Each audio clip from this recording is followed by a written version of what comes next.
ఇవాళ election commission of India నా మీద నిషేధం విధించింది. 48 గంటలు కేసీఆర్ ప్రచారం చేయొద్దని, ప్రచారంలో పాల్గొవద్దని నా మీద నిషేధం విధించింది.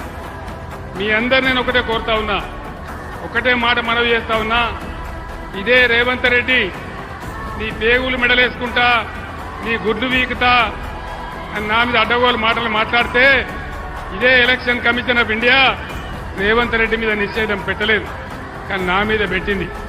నేను ఒక్కటే మాట చెప్తా ఉన్నా, లక్షలాదిగా ఉన్నటువంటి టీఆర్ఎస్ కార్యకర్తలు వారందరికీ కూడా నేను పిలిపిస్తా ఉన్నా, 48 గంటలు నా ప్రచారాన్ని నిషేధిస్తే మా అన్నదమ్ములు మా టీఆర్ఎస్ బిడ్డలందరూ కూడా దాదాపు 96 గంటలు అవిశ్రాంతంగా పనిచేస్తారని మనవి చేస్తా ఉన్నా.